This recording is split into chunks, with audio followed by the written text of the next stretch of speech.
Paz e graça para você ligado nessa emissora. Estamos começando o seu programa de reflexão, entrevistas e debates de todas as noites. E hoje nós teremos uma entrevista, porque temos o privilégio de receber em nossos estúdios o doutor brasileiro em arqueologia, Dr. Rodrigo Silva, ele que também é pastor da Igreja Adventista do Sétimo Dia, e você já o conhece dos programas de televisão, especialmente o Jô Soares e tal, onde ele tem brilhado com a sua ciência e sua sapiência. Hoje nós teremos o privilégio de entender o que a ciência da arqueologia tem a dizer a respeito das afirmações e das histórias que a Bíblia traz.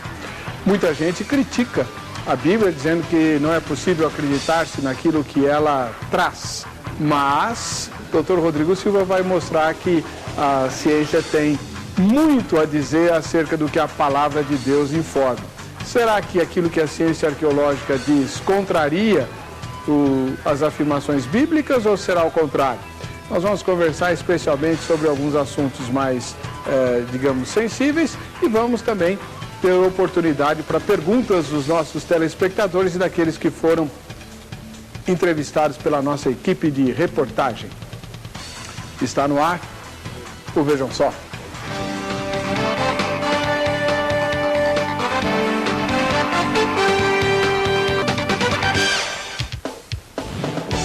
Olá, estamos começando o programa que é um oferecimento da Academia Teológica da Graça de Deus, a ACRAD, convidando você a participar do programa votando na enquete para poder se habilitar aos sorteios que nós fazemos aqui.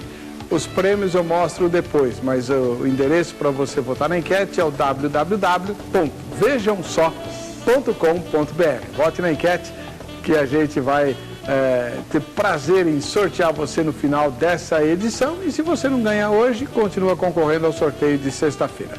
Combinado? Muito bem, hoje o programa é especial, diferente. Nós teremos não um debate, mas uma entrevista, né? E está conosco o doutor, que também é pastor da Igreja Adventista do Sétimo Dia, Rodrigo Pereira da Silva, mais conhecido como Rodrigo Silva. Ele que também, entre outras coisas, é apresentador de televisão, né? Ele é doutor em teologia bíblica, pós-doutorado em arqueologia bíblica, graduado em teologia e filosofia. Seja muito bem-vindo, doutor Rodrigo. Paz e graça.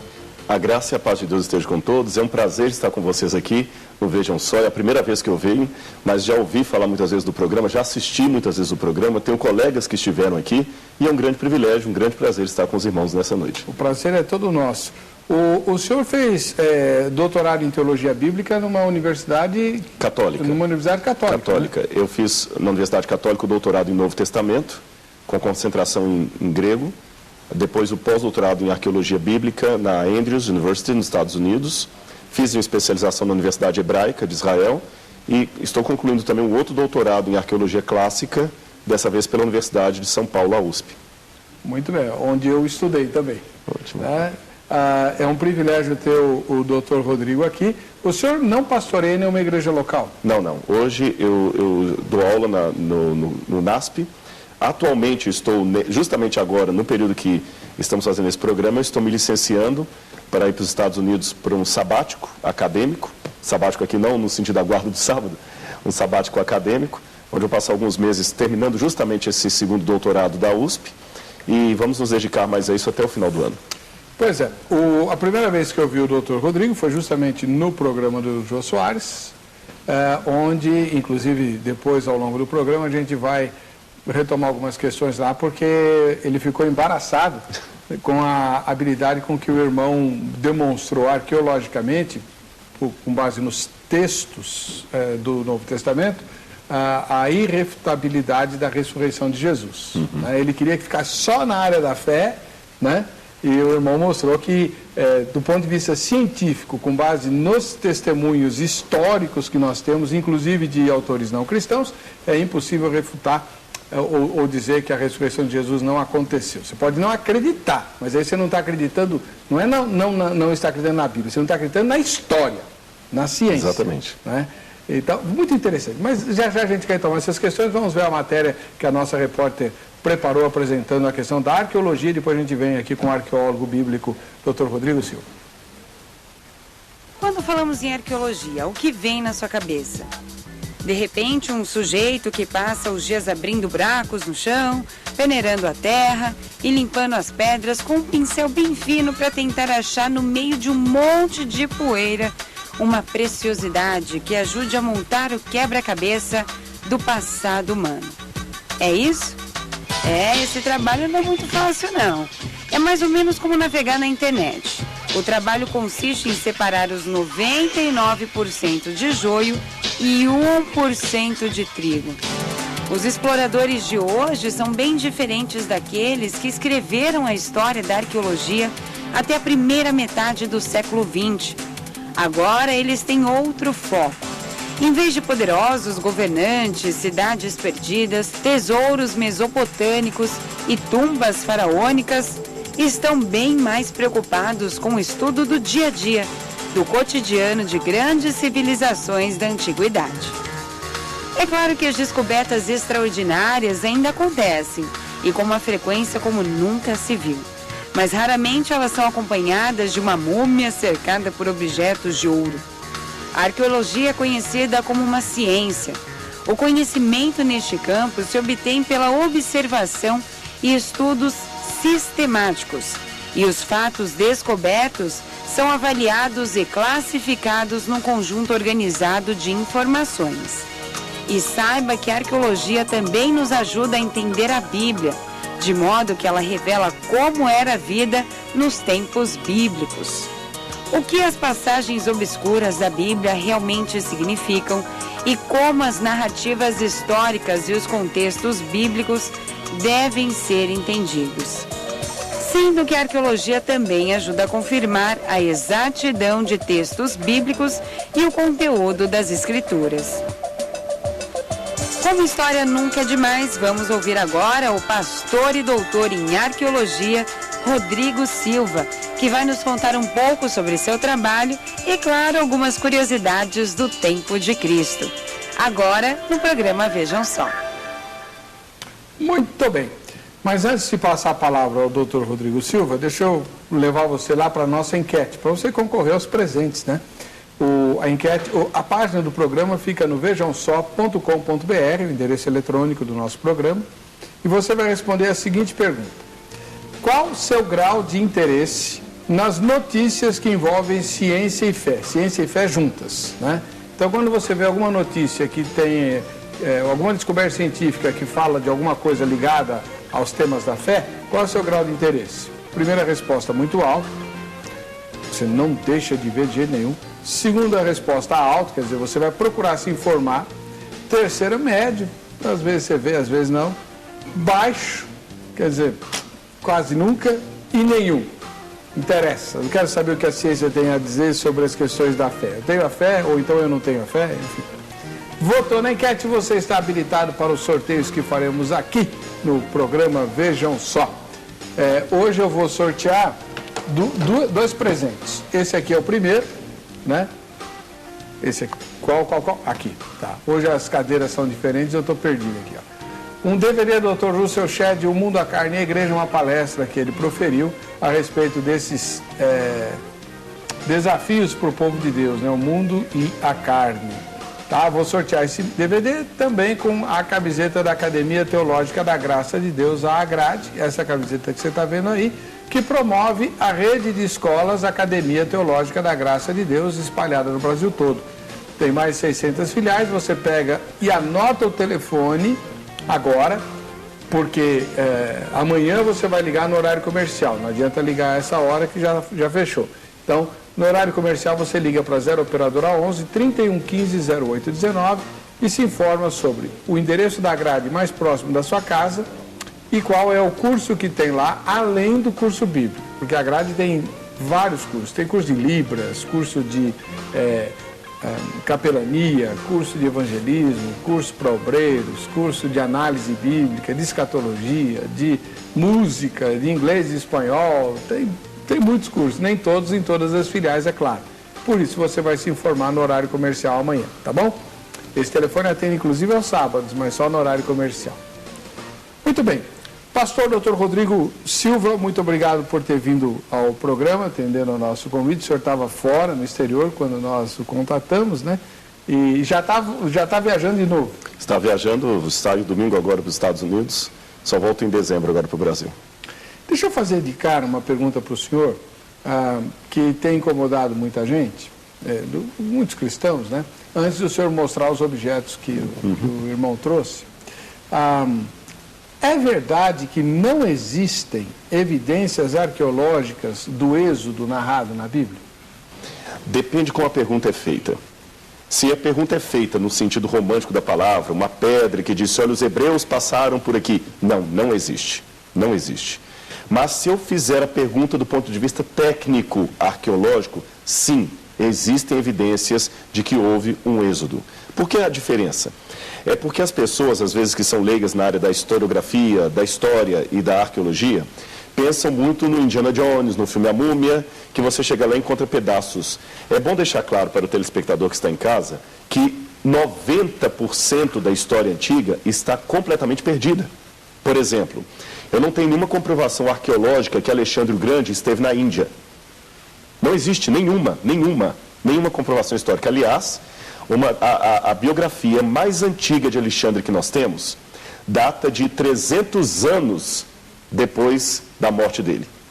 E a cópia manuscrita que eu tenho disso data de 600 anos depois, ou seja, da morte de Alexandre até 300 anos depois, eu só tenho uma pequena crônica babilônica que é incerta e as moedas que foram cunhadas depois.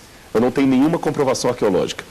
Nem por isso eu vou duvidar de Alexandre. Ninguém duvida. Mas duvidam dos textos duvidam da Bíblia. Então, repetindo, do ponto de vista romântico, não tem confirmação do êxodo, mas do ponto de vista historiográfico, o mesmo que eu aplico a histórias seculares, como de Alexandre, a de Roma, etc., sim, eu tenho evidências de que houve um êxodo como a Bíblia o descreve.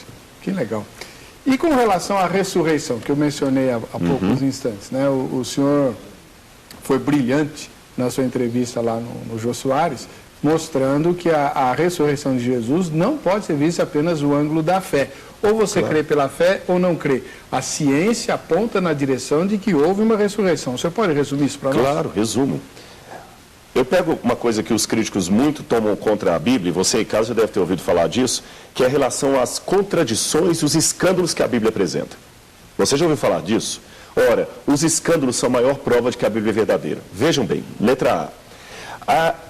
A ressurreição de Cristo, como está narrada nos evangelhos, tem pequenas discrepâncias, algumas contradições.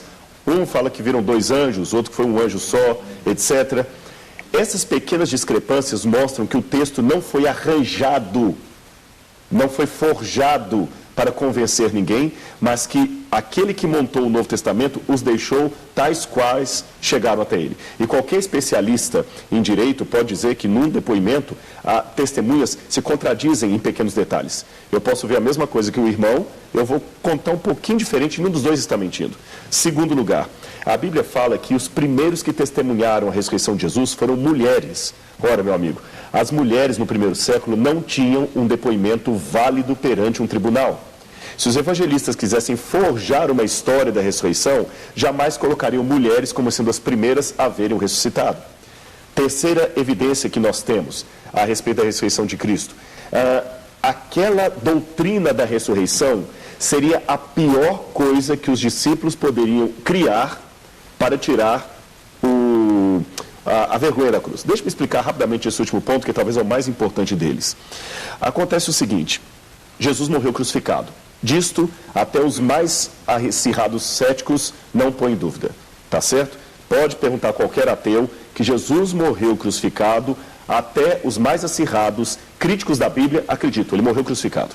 E a crítica é, como ele morreu crucificado, era uma vergonha para o cristianismo isto.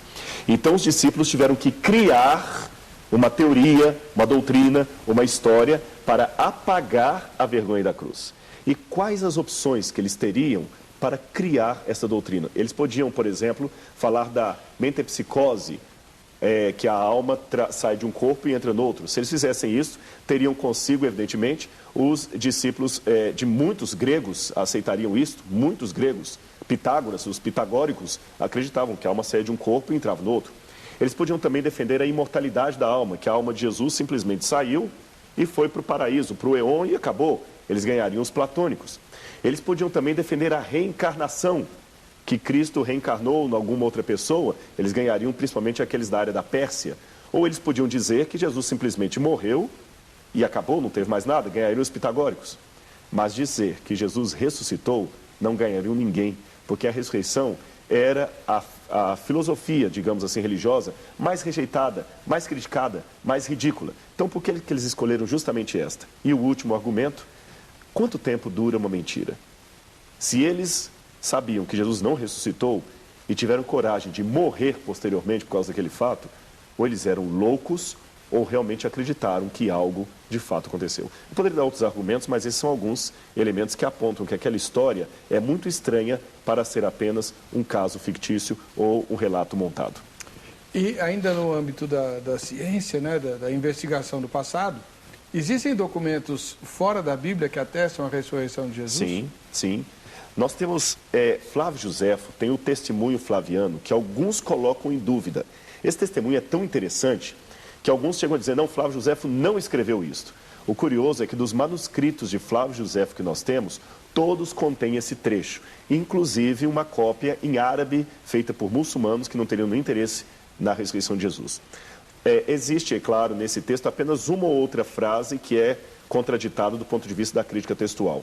Mas no seu todo, ele é um documento coerente. Ele diz assim, por esse tempo surgiu Jesus, homem sábio, que fez grandes proezas. Muitos o seguiram e acreditaram. E ele foi crucificado por ordem dos nossos líderes. E muitos acreditaram que, após morrer, passado o terceiro dia, ele ressuscitou e apareceu aos seus discípulos. E a estirpe daqueles que se chamam cristãos, assim pelo seu nome, não deixou de existir até hoje. Isso é um ponto interessante. Flávio Josefo. Flávio Josefo não era cristão. Não era cristão, apenas para situar. Flávio Josefo era um judeu que se bandeou para o lado dos romanos, teve a desdita de testemunhar a destruição de Jerusalém no ano 70, e como ele viu o seu povo morrendo, para talvez fazer uma meia-culpa, resolveu escrever a Antiguidades Judaicas, a Guerra dos Judeus, como uma testemunha ocular, e ele escreve sobre Jesus. Há um outro documento um pouco controverso, mas eu gostaria de mencioná-lo. É a famosa Pedra de Nazaré. Ela está hoje no arquivo do Museu do Louvre. Essa pedra... É difícil saber qual foi o imperador que deu esse decreto, porque ela está quebrada, não dá para ler completamente, mas é uma pedra que está dizendo que os judeus não devem abrir túmulos e tirar corpos dali para benefício próprio. Estranha essa orientação, porque os judeus não tinham costume, pelo contrário, é contra a lei. É contra a lei. Por que um decreto de Roma proibindo os judeus de tirarem corpos para benefício próprio? Alguns historiadores são de opinião que ali nós temos a reminiscência de algum decreto baseado naquela ideia de que o corpo de Jesus foi roubado, como o Evangelho diz que os soldados foram subornados a dizer. Esta segunda evidência é um pouco mais estranha de se analisar, porque é fragmentária, mas a primeira de Flávio Josefo, para mim, é muito importante. Perfeito, muito bom. Uma última pergunta minha, depois nós vamos ver as perguntas dos telespectadores, os objetos que o senhor trouxe, você não sai daí, hoje o programa está imperdível, né? Eu queria que o irmão explicasse, se é que é possível fazer isso mais ou menos rápido, o que é a tal da tradição adâmica? É um tema que o irmão explorou no seu programa de televisão, né, o Evidências. Evidências. Existe, a arqueologia prova que Adão existiu? De novo, essa questão da prova, ela tem que ser analisada. Vou responder rapidamente para você. Em primeiro lugar, é importante saber o que é prova. Se eu estou trabalhando com laboratório, a palavra prova tem um significado. Se eu estou na área das ciências humanas, a palavra prova tem outro significado. Por exemplo, se o entrevistado fosse um psicólogo, você não vai pedir prova psicológica como pediria para um químico ou físico. Se não vai pedir provas para um advogado como pediria, para uma pessoa da área de ciências exatas. Prova depende da área que está estudando. Tradição adâmica, estou trabalhando com história, então tem que provar comprovação histórica. A comprovação histórica não vai ser achar um DNA de Adão, que eu não tenho isto, uma fotografia dele, algo com a caligrafia dele, não é isto. Mas é interessante, analisemos. Se a história que a Bíblia apresenta no Gênesis, especialmente Gênesis 1 a 11, for uma história real, Adão estaria teoricamente no topo da genealogia de todos os povos, correto? Se Adão estiver no topo da genealogia de todos os povos, é inevitável que quando eu volto no passado, nas primeiras formas de escritas que esses povos deixaram, haja alguma reminiscência àquele ancestral comum. Isso é a lógica que diz. Com essa teoria, agora eu vou em campo. Eu começo a procurar os berços da humanidade quando a escrita foi produzida na Suméria. E eu acho muito interessante que quando você encontra a escrita na Suméria, muito tempo anterior à Bíblia, muito tempo, você vê registros como do Gilgamesh, Enuma Elish e outros mais que eu podia mencionar, que falam que o primeiro ancestral da humanidade foi Adapa.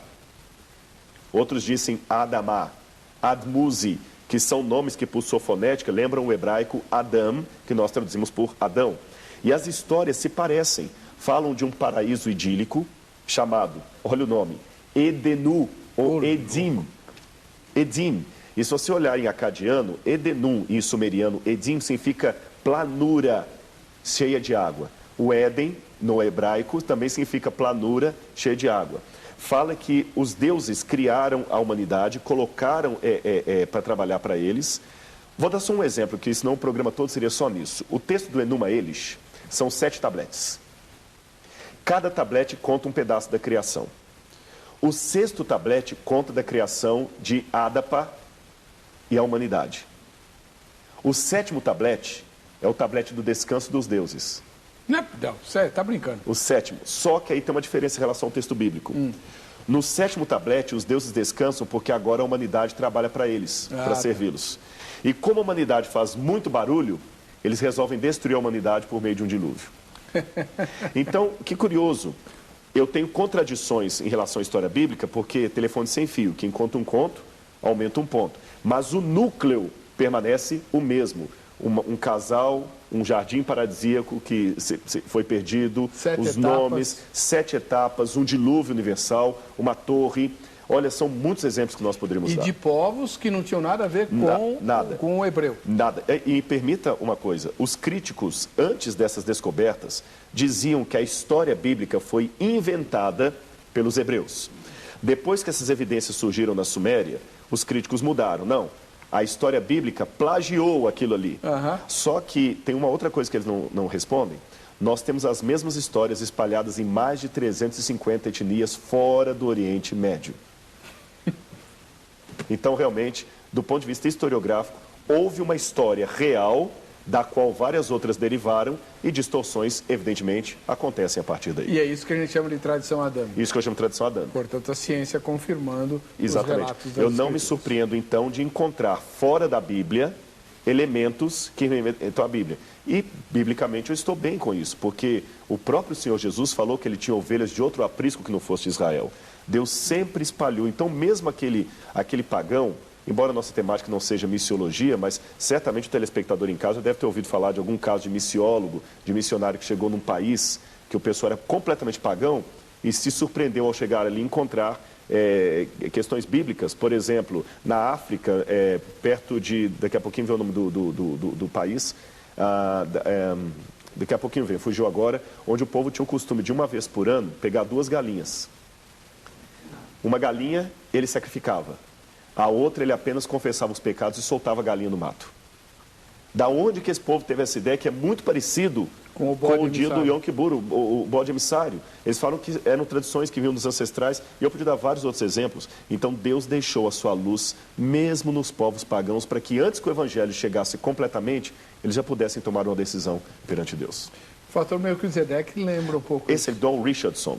Eu não sei se eu posso fazer essa propaganda, mas eu recomendo. Leia esse livro, Don Richardson, O Fator Melquisedeque. Vale a pena ler esse livro. Ele passou por aqui. Ele passou. Passou. Quando esteve no Brasil, esteve aqui. Como a gente quer fazer com o Rabino, que o senhor disse que está vindo aí. Esse é o arqueólogo. Nós vamos para o intervalo. No próximo bloco, o Dr. Rodrigo vai mostrar um desses tabletes que ele mencionou aqui, com escrita cuneiforme, lá da Suméria. Você vai ver vários outros objetos. Enfim, fica aí que a gente já volta.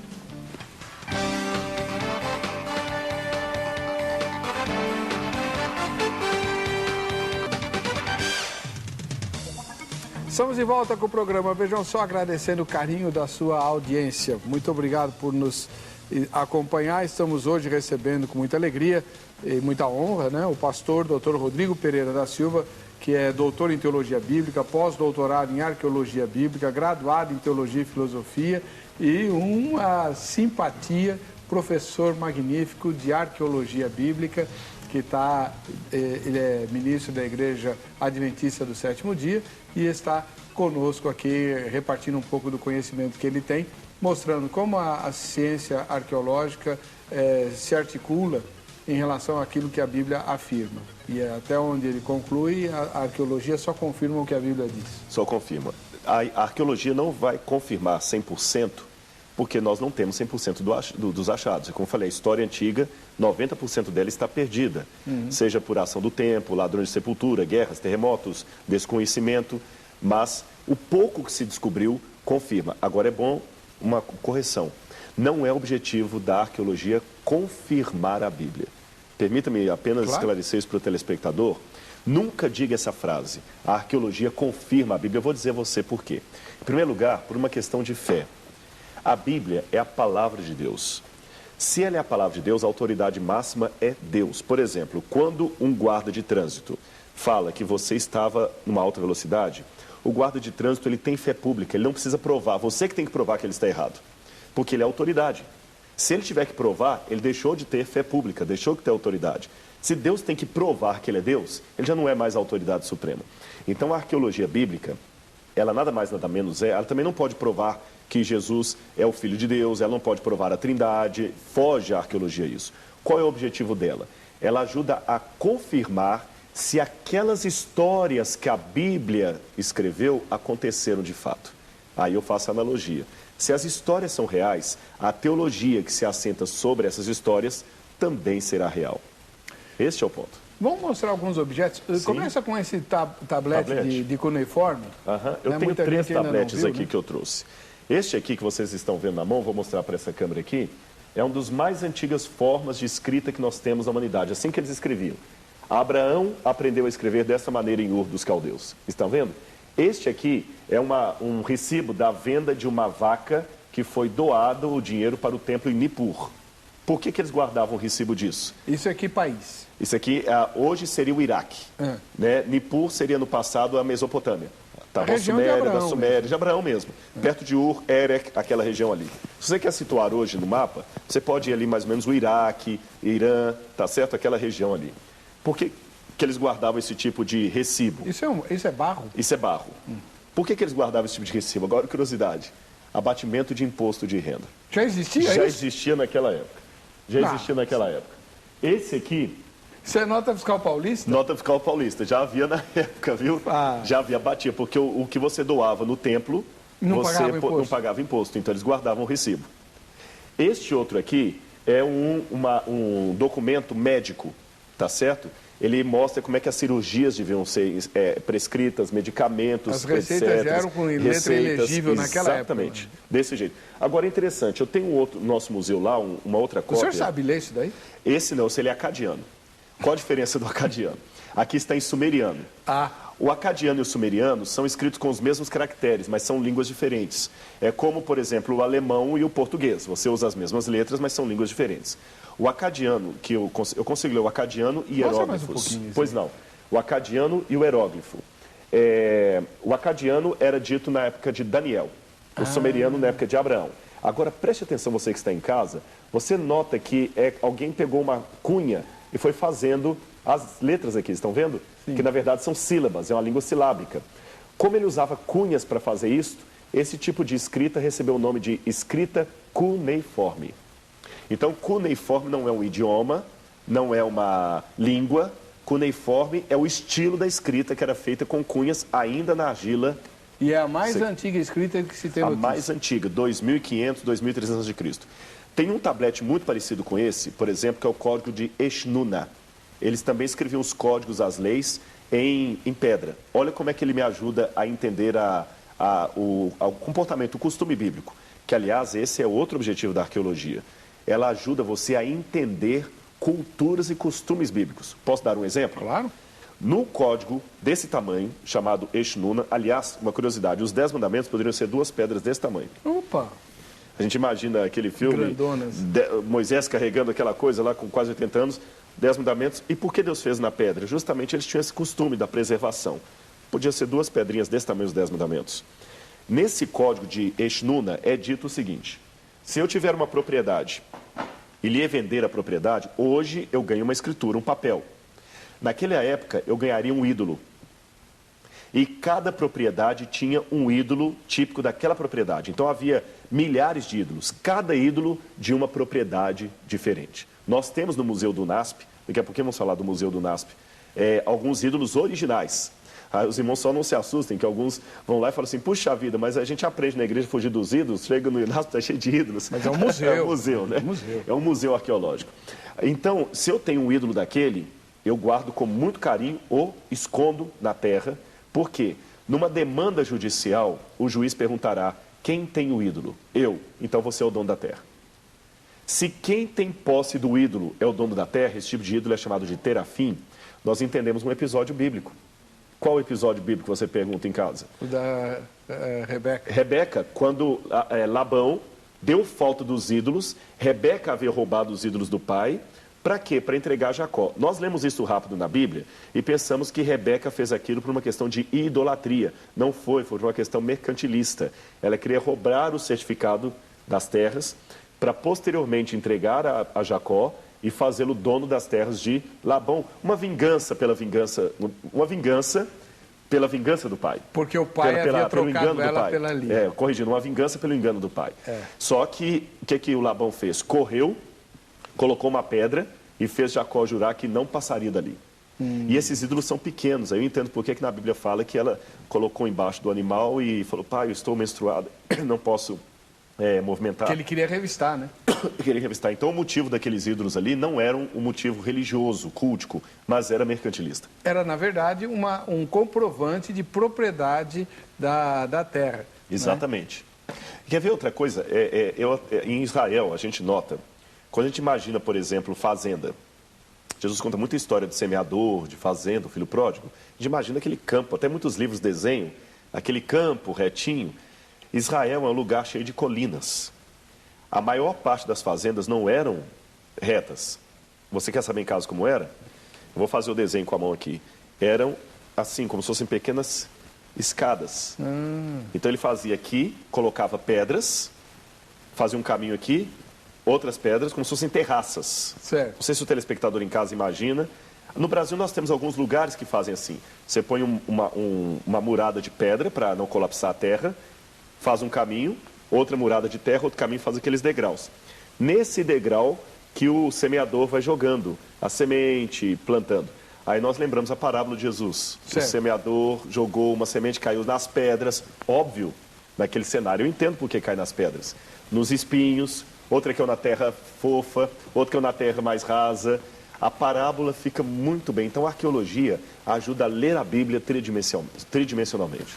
Agora, esses tabletes que o irmão trouxe, eles pegavam argila mole, faziam com a cunha as letras e depois cozinhavam para transformar em cerâmica. Exatamente. Na verdade, alguns cozinhavam, outros eram secos ao sol. Ao sol. Alguns tabletes foram preservados justamente por quê? Por causa da guerra.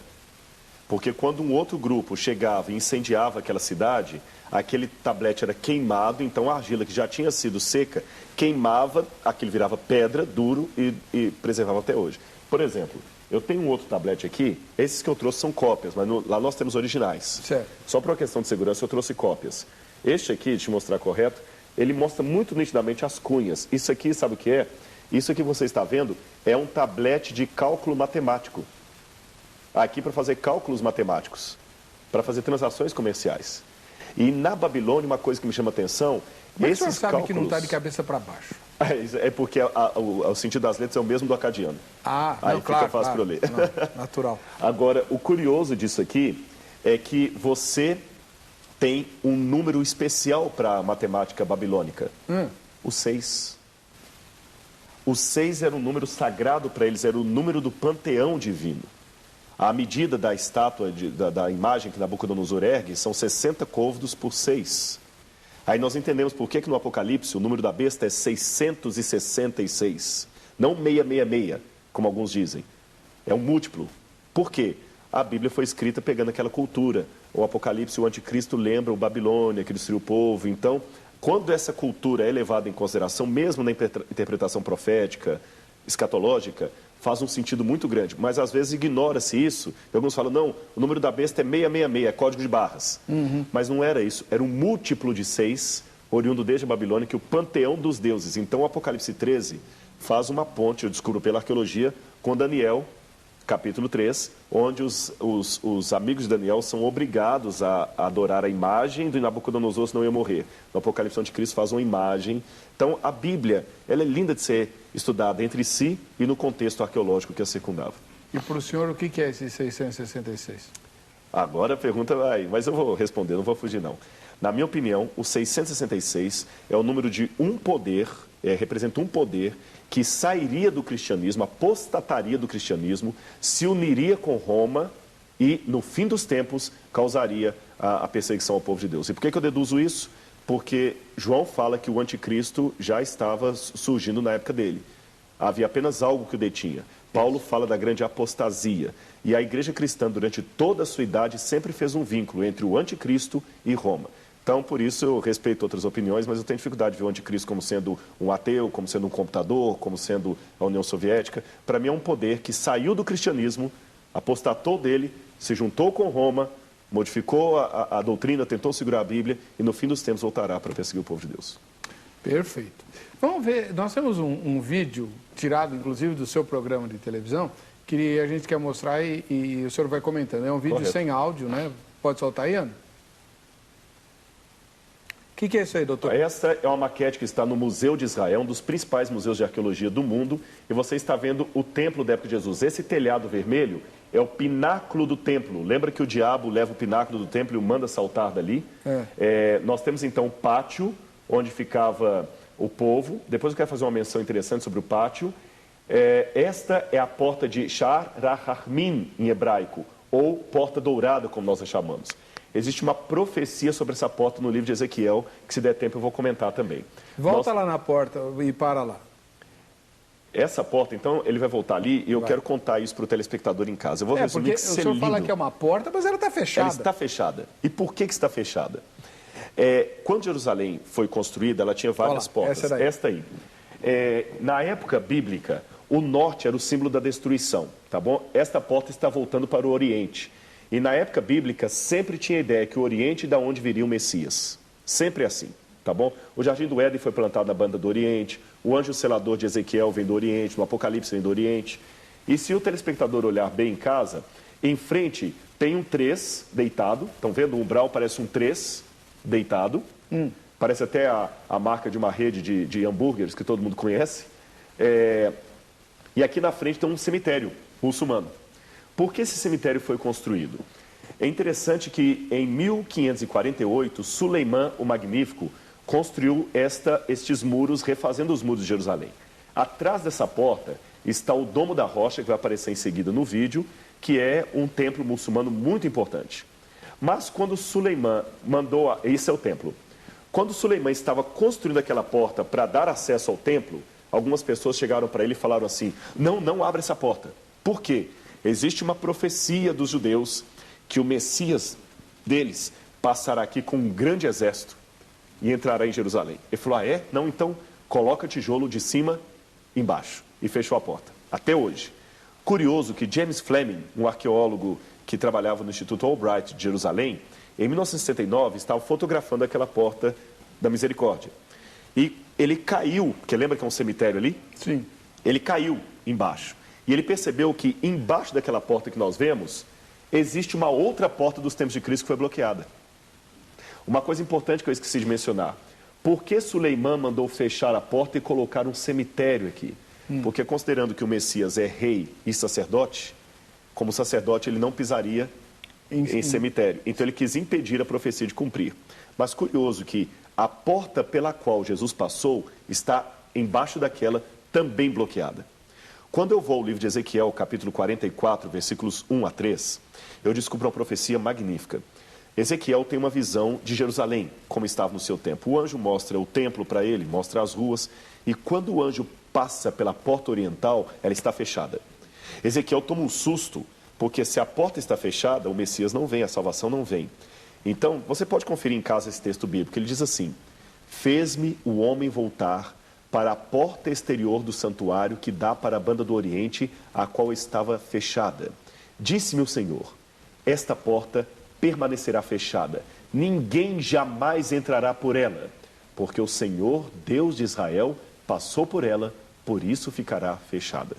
Quando Jesus vem de Betânia e entra em Jerusalém, ele vem do Monte das Oliveiras e entra pelo lado oriental. Ele só pode entrar naquela porta. Os discípulos ficavam gritando: Baruch, Rabá, Beshem, Adonai, que em hebraico, bendito que vem em nome do Senhor. E os fariseus: manda os teus discípulos se calarem. Ele fala: ainda que eles se calem, as próprias pedras clamarão. Ele passa pela porta. No ano 70, os romanos destroem a cidade, bloqueiam aquela porta. Os muçulmanos vêm depois, constroem a muralha, constroem uma segunda porta por cima, também a bloqueiam. E até hoje ela continua fechada em depoimento que o Senhor, Deus de Israel, passou por ela. Amém. Glória a Deus. O senhor já esteve muitas vezes em Israel, né? Já tive 13 vezes lá. O senhor falou que ia falar sobre o pátio do templo. Mostra de novo a imagem do templo. E enquanto eles estão buscando a imagem, eu acho que a arqueologia ela é importante até na exegese bíblica. Os exegetas, por negligenciarem a arqueologia bíblica, às vezes perdem um pouco da riqueza do texto. Eu acho que a exegese ajuda. Exatamente. Se você olhar, o telespectador olhar, você está vendo o núcleo, o templo central está, na verdade, à direita do vídeo, não é isso? À direita do vídeo você tem o templo, aquela porta. Isso, se puder andar um pouquinho, está ótimo. Você tem uma porta. Isso, pode congelar aí, por favor. Você então tem o lugar santíssimo, onde está aquela porta dourada ali, não é? Lugar santíssimo, onde entrava o sumo sacerdote. E onde ficava a arca antigamente. A arca, exatamente. Na época do Novo Testamento, a arca tinha desaparecido. Certo. Mais à frente aqui, você tem um outro pátio, onde ia o sacerdote e os homens judeus também podiam entrar. Mas se você olhar, você tem os muros aqui desse pequeno santuário, tá bom? Lá no fundo você tem uma série de colunas, uma colunata. Do lado de fora do santuário, o vídeo não está muito nítido, mas se você olhar bem, tem uma pequena mureta, uma muralhazinha bem pequena. Ela para localizar você em casa, você tem aí a tarjeta Vejam Só. Logo acima da tarjeta Vejam Só, você vai ver uma linha, a sombra de uma linha. Sim. Este pequeno muro é chamado de Soreg. Soreg. E ali havia uma inscrição escrita em grego: se você não for judeu e ultrapassar esse espaço, você estará atraindo a morte para si mesmo. Ô, louco! E duas dessas inscrições foram encontradas. Uma está no Museu de Istambul, outra está no Museu de Israel, que nós vimos lá. Paulo teve um problema quando ele levou um jovem para ali, no templo, o livro de Atos fala, um jovem de Éfeso, e os judeus queriam apedrejar Paulo, dizendo que ele estava colocando um incircunciso no lugar do templo. Você em casa deve lembrar desse episódio. Exato. Justamente por causa desse episódio que a arqueologia me descreve, eu compreendo a passagem de Paulo aos Efésios, quando ele diz que Cristo em sua carne derrubou o muro de separação que havia entre nós e os gentios. Então o pátio dos gentios ficava do lado de fora. Do lado de fora, e aquela mureta ali, chamada Soreg, era o muro de separação, e Paulo, talvez lembrando um problema justamente com um Efésio, usa essa ilustração para falar: Cristo derrubou na sua carne. Olha que legal. O muro de separação que havia entre nós os gentios. E o mais interessante, pena que no vídeo ali não mostra, quando eu vou com grupos a Israel, eu mostro para eles que do lado de fora, porque em Israel tem três coisas, pastor, que eu gosto de fazer bem questão e cuidado. Porque há muitos grupos indo a Israel, permita-me fazer uma declaração aqui. Às vezes, em Israel, você vai ver muito mito. Dependendo do guia que você pegar, os guias são sérios, mas como toda profissão, há profissionais e profissionais, se você quiser, ele vai mostrar para você a cadeira que Jesus sentou. E eu vejo evangélicos que, perdoe-me falar assim, transformam Israel numa idolatria. Eu tenho que tomar cuidado. Eu tenho um amor tremendo por Israel, porque meu Jesus esteve lá. Então, tudo que lembra alguém que você ama tem um significado especial. Se esse relógio for um relógio do seu pai, que antes de morrer deixou, o senhor vai usar esse relógio com muito carinho, porque lembra o seu pai. Mas cuidado para não transformar isso em idolatria. Meu irmão, você que está em casa, aprenda uma coisa. A diferença entre o veneno e o remédio é uma questão de dosagem. Eu não acho problema em você ser batizado no Rio Jordão. Eu já fiz batismo no Rio Jordão. Mas achar que a água do Rio Jordão é mais sagrada do que a água daqui, achar que a pedra de Jerusalém tem... Isso é idolatria. Jesus condenou isso. Então, alguns que vão lá ficam vendo a via dolorosa e beijam o chão. Católicos e evangélicos, eu já vi. Não, aí não. Você vai ver 3 coisas em Israel. Coisas que são mito, tradição, que é só para você aprender que aquilo não tem sentido. Por exemplo, a pedra da ascensão de Jesus, que tem 2 afundados, que é de onde Jesus tomou um impulso para subir ao céu. Ridículo. Você vai ver coisas que são possíveis. Olha, foi por aqui que Jesus esteve, mas não posso afirmar onde. E coisas que dá para eu marcar com um X. Uma que dá para eu marcar com um X é do lado de fora, a porta de Ulda, com escadarias do 2º templo. Ali eu posso marcar com um X, ali Jesus esteve. E logo ali, há poucos anos agora, descobriram vários tanques de purificação judeus, chamados mikvaot, ou mikvet, que eram os tanques onde os judeus se purificavam, muitos, que ficavam na parede do templo. Sabe qual foi a minha dedução? O livro de Atos fala que no Pentecostes converteram na primeira leva 3.000 pessoas. E Pedro batizou 3.000 pessoas. Para batizar 3.000 pessoas, tinha que ter muito tanque batismal. E eles estavam na boca do templo. Onde estavam? Então, quando eu levo algum grupo, eu mostro aqui é o lugar onde o Pentecostes aconteceu, porque no cenáculo, depois Pedro traz, e aqui batiza as pessoas. E pastor, permita-me transmitir isso para você e para o leitor, para o telespectador em casa. É uma emoção, porque você sabe que a história bíblica, ela não é uma ficção. Deus esteve aqui, Ele sujou os pés na poeira deste mundo. Deus é tão real que quase dá para tocá-lo. Amém. Então eu amo Jesus, eu amo lá e é muito bom. Desculpe que eu acabei me empolgando, mas isso é arqueologia, viu? Mas ué, se não se empolgar com isso... Ai. Seu João, cadê as perguntas dos telespectadores? Eu não me... põe uma então, Ana, enquanto o João acha aqui no tablet. Vamos lá. Eu gostaria de saber se temos hoje publicações na área arqueológica onde pudéssemos estar buscando sobre as novas descobertas nessa área, o que a gente tem de novo no mercado editorial a respeito de material arqueológico. Bom, é ruim fazer propaganda em causa própria. Respondendo ao telespectador, eu tenho um livro publicado chamado Escavando a Verdade. Foi publicado pela Casa Publicadora Brasileira. Se alguém tiver interesse, eu não sei se eu posso... Pode. No Merchan, você pode fazer de 2 maneiras para adquirir esse livro. Escavando a Verdade, onde eu conto a arqueologia bíblica e os principais artefatos que confirmam a historicidade bíblica.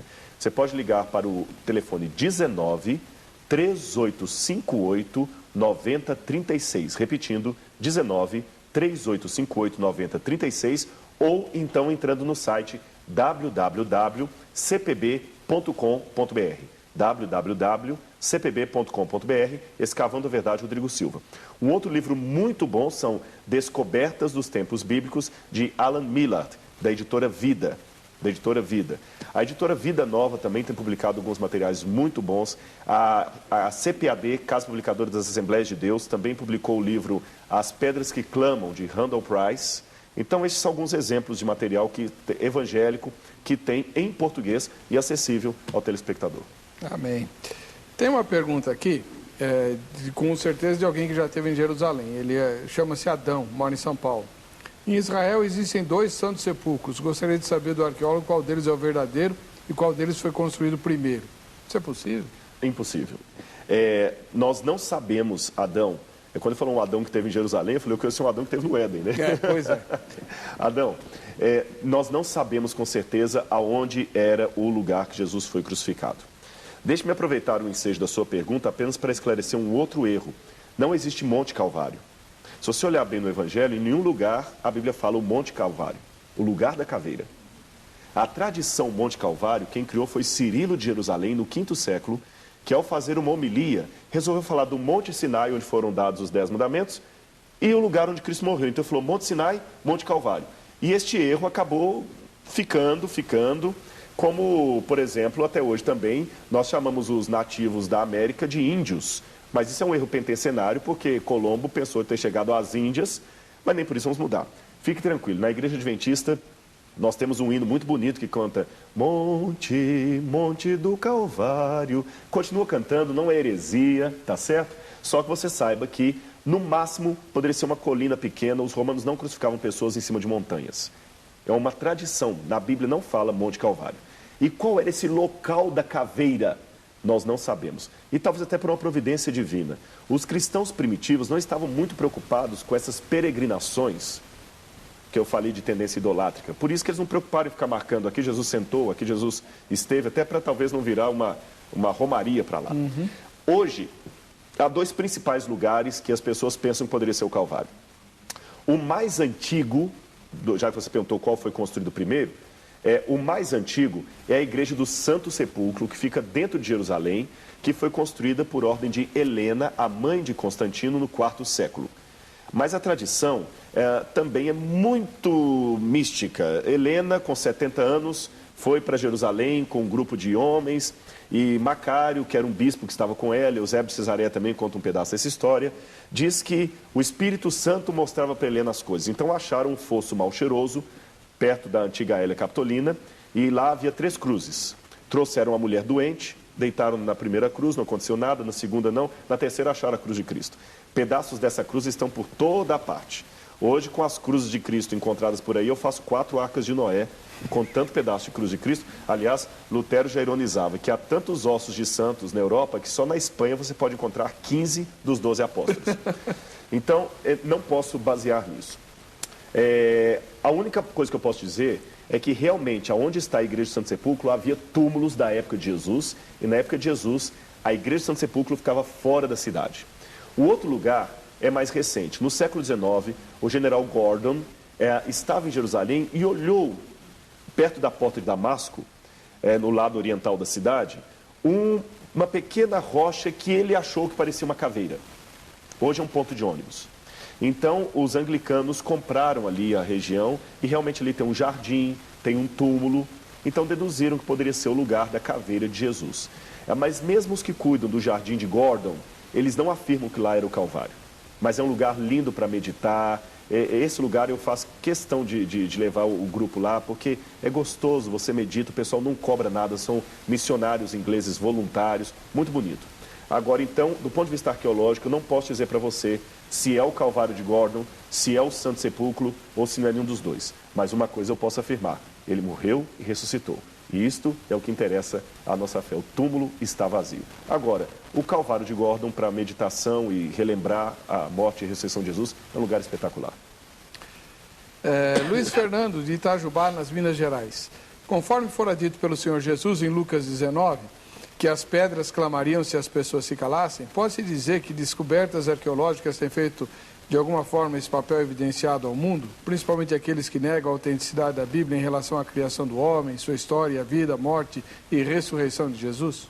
Olha, Fernando, eu acredito que sim, até não sou profeta nem filho de profeta, mas antevendo a sua pergunta, eu acabei fazendo essa menção aqui, quando eu me referi a Jesus entrando ali.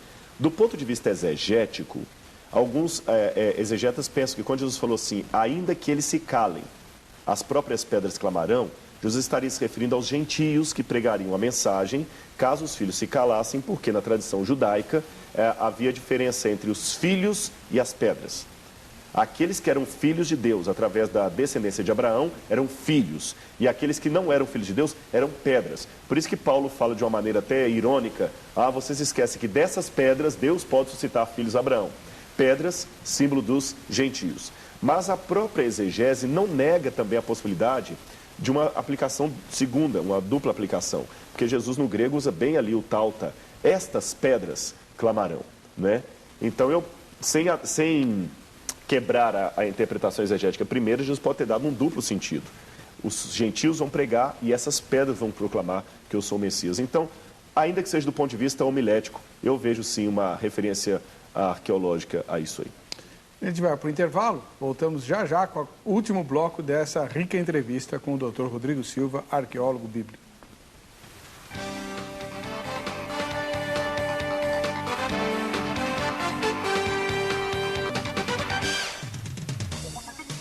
Estamos de volta com o programa Vejam Só. Hoje uma entrevista com um arqueólogo da Bíblia, o arqueólogo bíblico, vamos chamar assim, né? O Dr. Rodrigo Silva, ministro e professor de teologia e ministro da Igreja Adventista do Sétimo Dia. nós estamos recebendo com muita alegria o irmão e ele trouxe alguns objetos, né? Que ele já mostrou alguns e tem um pergaminho, é isso? Tem. Eu trouxe aqui, no início do programa, nós falamos para vocês a respeito da escrita. Isso. Para lembrar o telespectador em casa, nós falamos que a escrita começou na Suméria, no 3º milênio a.C. Agora eu vou falar da escrita dos tempos do Novo Testamento. Aqui eu tenho nas mãos, vou mostrar aqui nessa câmera, como seria uma caneta dos tempos do apóstolo Paulo. Você nota que, na verdade, era uma haste, como se fosse um pedaço de bambu, de cana, cortado aqui, bem simples. Mas isso que era tão simples, custava muito caro. Porque era muito fino ter isso aqui, e a tinta, que eu tenho também um pouquinho de tinta aqui, essa tinta, feita do mesmo tipo de tinta que era da época do apóstolo Paulo, vou virar aqui para vocês podem ver, ela era feita de fuligem das lamparinas, misturada com outros elementos. Então, telespectador, ter um pouquinho de tinta assim e uma caneta já era algo tremendamente caro. Além disso, para escrever, você tinha o papiro, que era produzido no Egito, caríssimo. Eu acabei esquecendo de trazer a folha de papiro. E você tinha o pergaminho. Eu tenho aqui uma folha de pergaminho, vou mostrar na câmera. Você vai ver que ele é bem duro, porque o pergaminho era feito de pele de animal. É o couro, é o couro. Agora, esse pedaço de pergaminho que eu tenho aqui na mão, só esse pedaço aqui, custava uma média de 2 a 3 denários por dia. Um pedaço, perdão, deixa eu me corrigir. Esse pedaço de pergaminho podia custar de 2 a 3 denários. Às vezes podia ir a 11. 3 dias de trabalho. 3 dias de trabalho. Esse é o ponto. 3 dias de trabalho para ter uma folha de papel. Então não era todo mundo que tinha papel em casa. Hoje, se eu falar com o telespectador, pega um pedaço de papel aí, toma nota. Isso era impossível naquele tempo. Então, como seria se eu quisesse mandar uma carta para você que está em casa, como o apóstolo Paulo escreveu a carta aos Romanos, a carta aos Tessalonicenses, aos Colossenses, ou os Evangelhos, etc, etc. Como faria? Em primeiro lugar, tinha que se contratar um escriba. Mas o apóstolo Paulo sabia escrever? Sim, ele sabia escrever. Mas o fato de saber escrever não implicaria que você tinha material para escrever e que você estivesse escrevendo todos os dias. Por exemplo, uma pessoa que fala inglês e está todos os dias em contato com o inglês, mantém muito mais fluência na língua do que aquele que aprendeu inglês e fala uma vez por ano e olhe lá. Então, a pessoa que sabia escrever não escrevia todos os dias. Então, como era o processo de uma escrita? Eu contratava o escriba, ele viria com uma tabuleta, essa tabuleta era encerada. Você em casa já ouviu falar em taquigrafia? Acho que as pessoas hoje já não conhecem mais isso, né? Taquigrafia. Na época, no passado, até um passado recente, quando nos tribunais, antes do computador ou do gravador, as pessoas iam falar alguma coisa, o taquígrafo era aquele que com sinais, ele escrevia tudo que a pessoa está falando, a velocidade que ela está falando. Então havia isso na época de Paulo, ou também chamado de amanuense.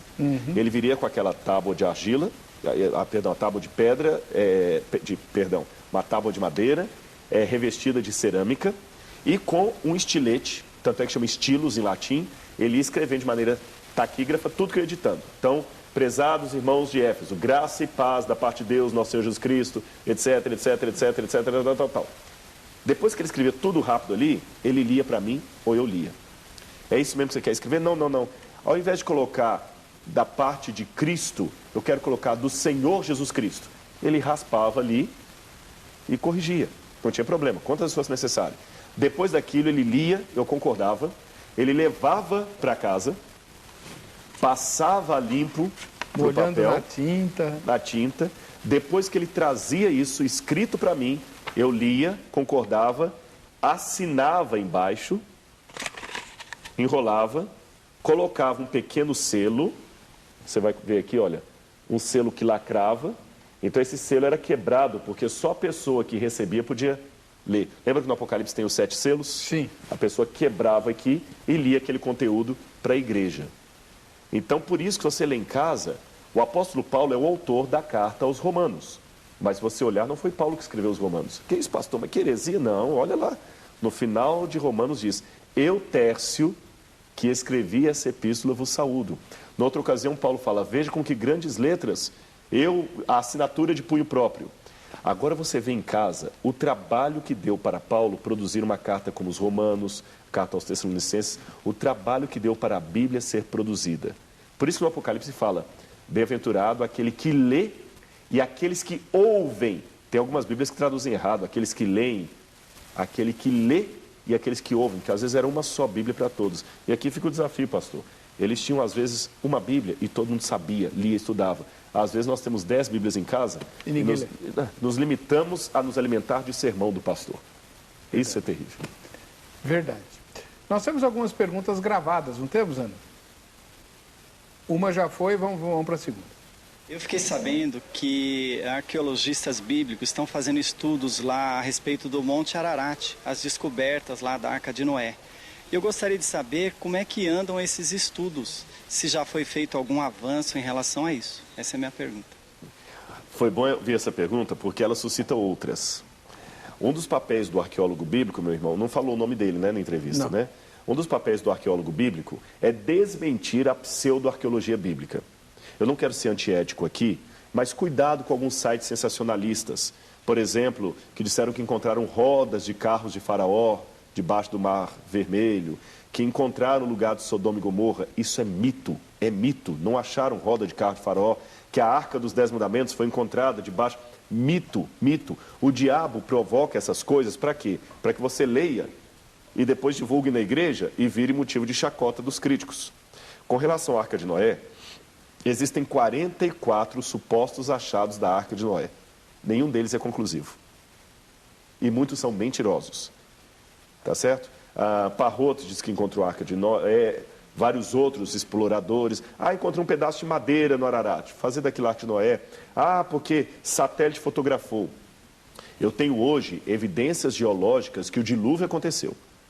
Isso você pode conversar com um geólogo bíblico, ele vai te mostrar que evidências que um dilúvio global aconteceu. Isso nós temos aos montes, os fósseis, tudo. Agora, a Arca de Noé, se ela está no Ararat, ela ainda não foi encontrada. Tudo que você leu até hoje é mito, é sensacionalismo, é ideia. O Randall Price chegou a ser envolvido com o suposto achado da Arca de Noé por alguns chineses e coreanos, mas ele mesmo divulgou uma nota que viu que tudo era um engodo. Então temos que trabalhar com seriedade acadêmica. Se a arca está lá, eu não sei. Na verdade, Ararat é muito mais do que uma montanha, é uma cordilheira, a região de Aratu. Eu creio no dilúvio, mas até hoje eu não tenho nenhuma prova arqueológica do achado da Arca de Noé. Sobre a Nem Arca. da Arca da Aliança. Então, uma vez eu li um livro que não foi traduzido em português, e o autor dizia, ele tem uma hipótese interessante. Ele diz assim, olha, quando Noé saiu da Arca, a terra tinha acabado de ser inundada, não havia floresta. A madeira da arca foi usada para construir as primeiras habitações e os primeiros objetos que Noé e a família dele precisaram. Ia deixar a arca lá para servir de museu, precisando de madeira? Eu não sei se está referindo a Whitcomb, que o The Flood, Whitecomb escreveu o filme The Flood, ele faz essa não é isso? E eu também penso com isso para construir casa, porque a glaciação começou logo em seguida. Agora, a gente tem que entender que algumas pessoas parecem nunca se contentar com o que Deus coloca, né? Não tem que achar. Tem que achar o... Tem que achar, né? Tem que achar. Então, infelizmente, nós não temos ainda. Se Deus vai permitir achar algum dia, eu não sei, mas minha fé não vai ser aumentada por causa disso. Eu já tenho base suficiente. Mais uma pergunta. Eu gostaria de fazer a pergunta, aonde fica o Jardim do Éden atualmente, né? Porque consta na Bíblia que ele não foi destruído. Então, gostaria de saber mais ou menos por onde ele fica. Eu e todo mundo. Cadê viu? o endereço? Cadê o endereço? Eu vou falar. No Google Earth você pode encontrar. Alguns pensam, mas não é a minha opinião. Mas para ser bem equilibrado aqui na pergunta, eu tenho que dar o que é a minha opinião e a opinião de outros que discordam de mim. Há 3 opiniões, tá certo? Eu vou dar as 2 que não são as minhas e a terceira. A primeira opinião, alguns pensam que o Jardim do Éden seria onde é Jerusalém. E fazem todo um cálculo ali que os rios, que a Jerusalém seria uma revelação que Deus deu a Abraão do antigo lugar do Jardim do Éden, que o rio Nilo seria o que sobrou de algum dos 4 rios ali, o rio Jordão seria outro, com mais o Tigre e o Eufrates em cima. O Joséfo vai nessa direção. Exatamente, Joséfo vai. Mas eu acho muito romântico. Eu, particularmente, não tenho muito... Respeito quem pensa assim, mas eu não penso assim. A segunda hipótese é que alguns pensam que seria no Iraque. Teve um amigo meu que foi ao Iraque e falou assim, eu estive a poucos metros, porque tem o Tigre e o Eufrates. Eu não sou dessa opinião. Eu sou de uma terceira opinião. O Jardim do Éden, segundo a tradição, ele foi arrebatado para o céu, para que as águas do dilúvio não o cobrissem. Isso não está na Bíblia, é uma tradição antiga que vem desde os judeus. Se ele foi arrebatado para o céu, o lugar dele é impossível. Por quê? O dilúvio foi uma catástrofe que acabou com o planeta Terra. Só para você em casa ter uma noção, vou dar só um exemplo rápido, porque o tempo não permite explorar muito. Se você olhar o mapa mundi, você vai ver que a costa da América do Sul encaixa como um quebra-cabeça na costa da África. Então, o dilúvio foi algo que rebentou com a Terra, causou tal cataclismo que a Terra pré-diluviana foi completamente modificada. As montanhas surgiram, cordilheiras, não tinha isso antes do dilúvio. As cordilheiras, a própria Terra foi enrugada. Então, isso tudo não existia. Então, o lugar do Jardim do Éden desapareceu. Mas se desapareceu, e o rio Tigre e Eufrates que tem hoje lá no Iraque, na Síria? Simples, muito simples de entender. Nós temos aqui no Brasil a cidade de Novo Hamburgo, Nova Venécia, Nova Odessa, que são cidades que têm nomes a partir de quê? De cidades europeias que os imigrantes vieram para o Brasil, chegaram aqui e acabaram rebatizando a terra com nomes que remetiam à sua ancestralidade. Quando eu pego aquela história das inscrições cuneiformes, que eu falo, que são várias, eles mencionam que eles eram descendentes do povo que veio da região de Dilmun. Dilmun significa Oriente. E que sobreviveram ao dilúvio. E que eram descendentes daqueles que saíram do paraíso dos deuses. Ora, é mais do que sentido eles rebatizarem aqueles rios ali com o nome de livros de rios que remetiam à ancestralidade. Mas não são, na minha opinião, o mesmo Tigre e Eufrates do Éden. Mas se a gente sai do Éden e vai para Abraão, aí não. Aí são, assim, é no Tigre e Eufrates, Tigre e Eufrates, exatamente. Da nossa Mesopotâmia. E até é possível que Moisés tenha pego, aí eu vou dar um beneplácito para a segunda teoria, um beneplácito, mesmo não concordando com ela, que Moisés, como estava escrevendo aquilo ali, ele pode ter usado a geografia local para dar mais ou menos uma orientação, porque ele fala da terra de Avilá, etc, mas fala a região do Éden. Então, na verdade, o Éden não é o jardim. O Éden ficava na região, o jardim ficava na região do Éden. Então, o Éden é uma região que tinha um jardim. A gente fala o jardim do Éden, mas olha direitinho na Bíblia. Deus plantou um jardim na banda do Éden, na banda do Oriente, na região do Éden. Então, é mais do que o jardim. Maravilha. Nós estamos resgatando a imagem do pináculo do templo que o senhor queria sim, mencionar. ótimo. Olha lá. Esse pináculo é muito interessante. É o telhado vermelho? É o telhado vermelho. Aí era o lugar onde funcionava o sinédrio. Do lado de cá, onde está a tarja, vejam só, ficava a porta dourada, a porta oriental pela qual Jesus passou. Que legal. Que eu fiz menção para vocês. Mais abaixo aqui, do lado, deixa eu me calcular aqui, do lado direito do vejam só, do lado de lá, ficaria a entrada dos pobres, a porta de Uda, que eu falei com vocês que tem escavações até hoje. E do outro lado ficaria a porta dos ricos e do sinédrio. Então é nesse sinédrio que se reuniam os sacerdotes, os anciãos do povo, os saduceus que cuidavam, e ali era o pináculo do templo. Provavelmente ali ficava, e isso foi descoberto pela arqueologia, um canto onde o trombeteiro tocava, anunciando as festas, o início do dia, o Shabat. E a Bíblia fala que o diabo transporta Jesus e o coloca no pináculo do templo. Existe uma tradição dos judeus que o Messias, quando viesse e repousasse o seu pé sobre o telhado do templo, moveria o mundo. O diabo, então, faz parecer Jesus cumpriu uma profecia e fala, joga daqui abaixo. Porque está escrito, ele fala, não tentarás o Senhor teu Deus. Então, ali é o possível lugar que eu acredito. E ali é bem alto, coisa de 15 ou 20 metros de altura. Se Jesus caísse mesmo, muita gente ia ver que ficava lotado de pessoas ali. Muito bem. O Emílio Lourenço de Carvalho, da capital do Rio de Janeiro, ele pergunta sobre, eu também tinha pensado nessa pergunta e havia esquecido.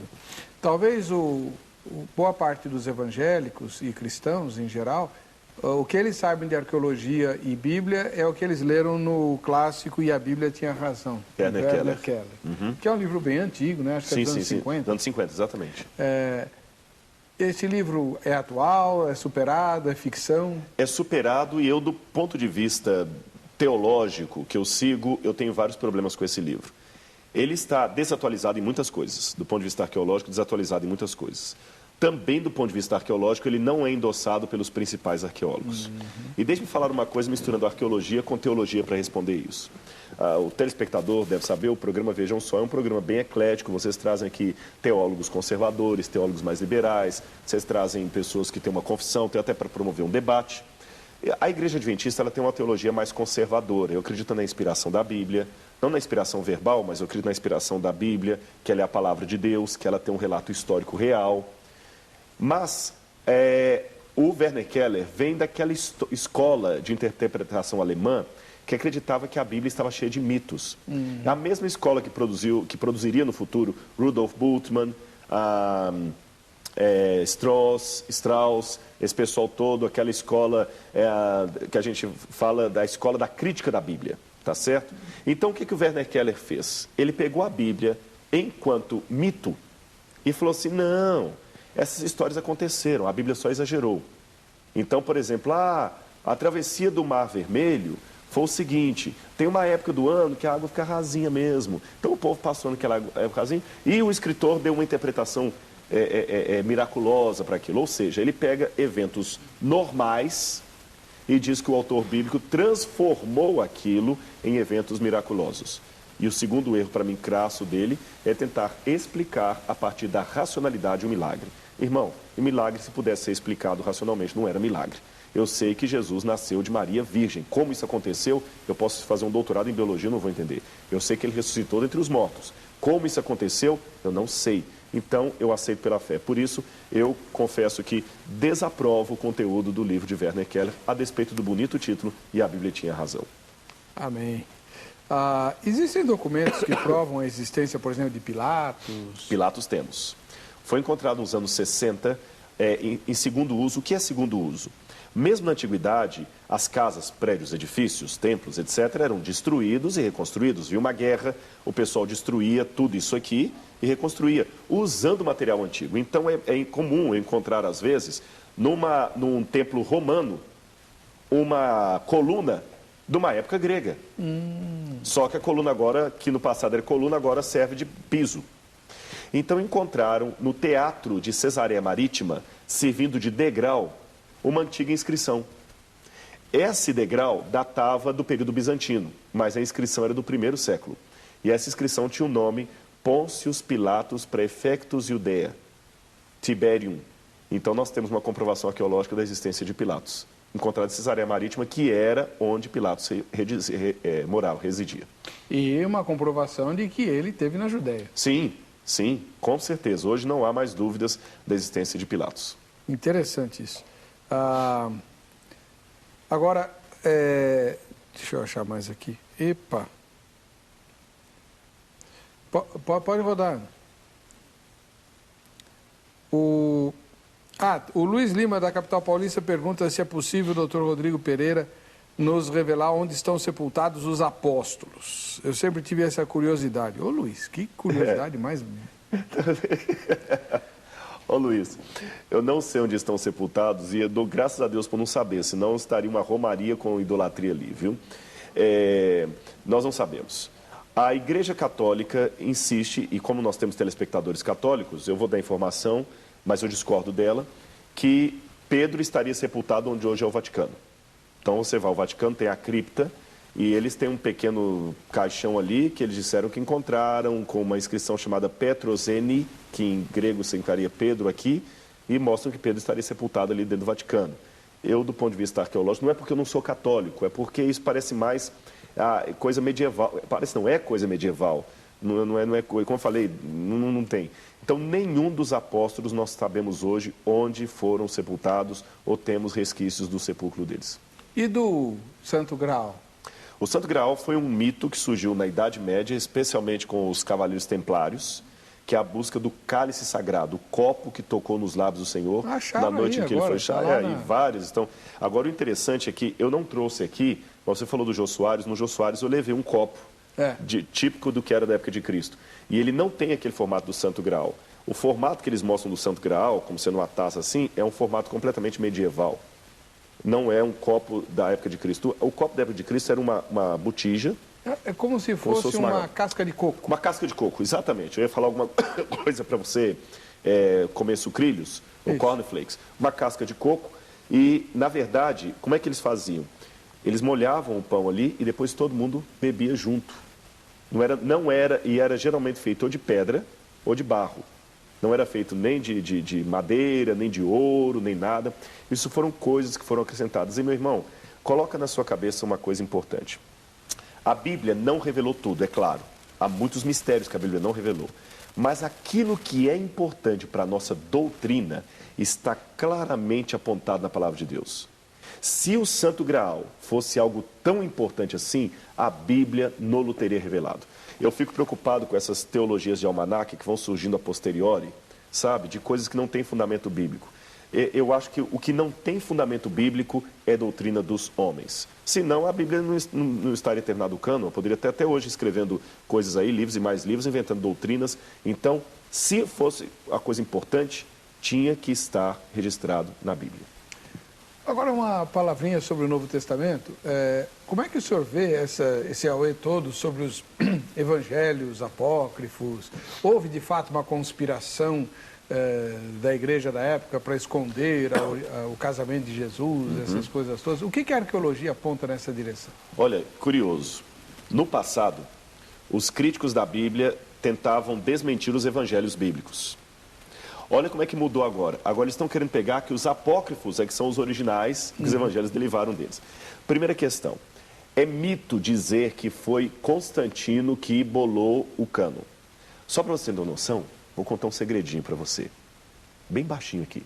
Constantino não sabia ler nem escrever. Constantino não sabia nem para onde o tiro estava dando em termos teológicos. Ele queria apenas resolver um problema político dos arianos, tá certo? Existem cânones anteriores a Constantino. O cânon muratoriano é anterior a ele. Você tem outros fragmentos de cânones anteriores. Irineu de Lyon falava de um cânon anterior a Constantino. A igreja tinha reconhecido antes. Os evangelhos apócrifos, eles foram produzidos na sua maioria no Egito, justamente seguindo a ideia gnóstica. E os evangelhos apócrifos surgem justamente para compensar aquilo que os evangelhos canônicos não deram o quê? Porque os evangelhos gnósticos surgiram para dar ao mundo grego um Jesus mais grego. Porque o evangelho que a gente tem na Bíblia, ele é escandaloso ao grego, um Jesus que ressuscita. Lembra que eu falei que é a ressurreição? Então a gente tem que criar que Jesus não ressuscitou. A ideia da esposa de Jesus, isso aí foi uma coisa banalizada. Nunca seria escândalo no judaísmo se Jesus se casasse. Não teria por que a igreja esconder isso. O judaísmo sempre foi bem visto. O casamento é bem... O casamento, tá certo? Agora, os evangelhos apócrifos, eles sim contam muitas coisas. Jesus bateu palmas e um passarinho saiu voando, ele amaldiçoou uma criança e ela morreu, o pai veio chamar a atenção e ficou cego. Esses sim, não são uma literatura que a gente possa confirmar. E permita-me uma resposta não arqueológica, mas teológica. Claro. Uma vez um ateu foi debater com um cristão. E o cristão fez um desafio para ele. Eu farei o debate com você com uma condição. Eu tenho livros escritos, você tem livros escritos. Eu tenho palestras publicadas na internet, você tem palestras na internet. Leve ao auditório 10 pessoas que foram transformadas para o bem pelos seus livros e palestras, e eu levo 10 pessoas que foram transformadas pelos meus. Se você não puder levar, eu não puder levar, não haverá debate. E não houve o debate, porque o ateu não tinha ninguém. Pegue os evangelhos apócrifos, leve até uma penitenciária e leia para os presos. Eu quero ver quantos deixarão os mundos das drogas, o mundo da maconha, da prostituição, etc., da criminalidade, por causa daquilo. Nenhum.